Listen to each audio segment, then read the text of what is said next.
This will have nothing to do with the coronavirus epidemic. This is about a man named John Waters.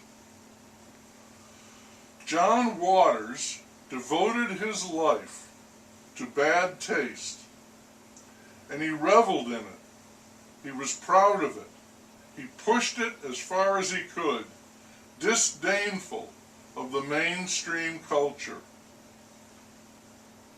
He liked to call himself the Pope of Trash and the Prince of Puke. Barry Goldwater said, "Extremism in defense of liberty is no vice." John Waters would say that extremism in defense of filth is no vice, or, if it is, the hell with it, and the hell with you too. It's possible that you have told someone at some point in your life to eat shit. John Waters has filmed it. He made a number of low-budget films with high shock value. Crazy people living in a crazy world, he said.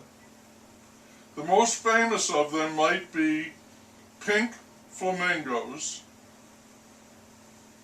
or Polyester. Hairspray was a modest success that went on to have many incarnations, a Broadway show, a musical. He went on to make a very good living, as he put it, failing his way up the ladder.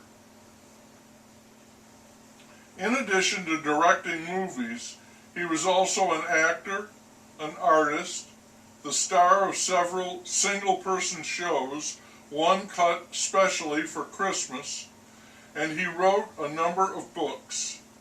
The reason I'm writing this is a book of his, Mr. Know-It-All. Maybe the oddest thing about Waters, after his trademark thin zipper mustache and his gaudy clothing and his way gay lifestyle and his firm connection to Baltimore, is that he somehow wound up, despite his best, or worst, efforts, at being accepted. He sneered and stomped, and yes, shit, on the conventional world, deploring anything remotely acceptable, and he would have been pleased to be known as a cult figure, a randy ballbuster, but he landed larger than that. He became famous, a celebrity. It was a puzzle to him, but he embraced it, telling all who would listen that there is absolutely no downside to being famous. It's funny that he would be so well known and, boy, it's hard to say this, respected. Wow. This is a person who worked very hard at not being respectable. He was the opposite of Midas. He trashed everything he touched. Yet he found himself the recipient of awards and lots of money. The gay capitalist, he called himself. The key to success, he would say, is to be as bad as you possibly can be. A strange formula for sure, but it certainly worked for him. In a bar, he took a photo of a graffiti in the bathroom. "Blow me, asshole." He later sold the picture that he had taken to a New York art gallery for $5,000. You see, bad pays off, and he knew that. Of course, many people objected strenuously to his work, calling it horrible, disgusting, revolting, boring. Only boring would bother him. I was born with a screw loose, he writes, saying that his whole being was throbbing with unhinged ambition.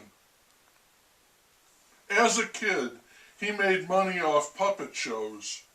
Believe in your grandiosity, he said, and go wrong to make your career go right. He lovingly cast his movies like a dinner party in a celebrity mental institution.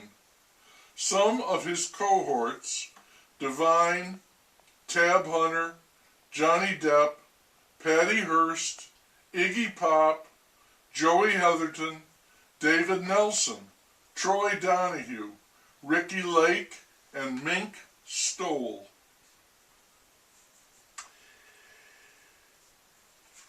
John Waters never met a sacred cow he could not skewer. Or of a heroine, he said, she doesn't need a man anymore. She screws the system. So did he. He was perverted, deviant, vulgar, and as he put it, cozy in the gutter. His vision of a restaurant he would open, or a house he would build, an art he would collect, his esteem for Andy Warhol, a consideration of his sexual preferences. All of these are as twisted and repulsive as he can conjure them. Following along, you think, he's got to be kidding, and then quite suddenly, quite surely, and quite shockingly, you know he's not. John Waters went his own way, and it was so wrong, it turned out to be right.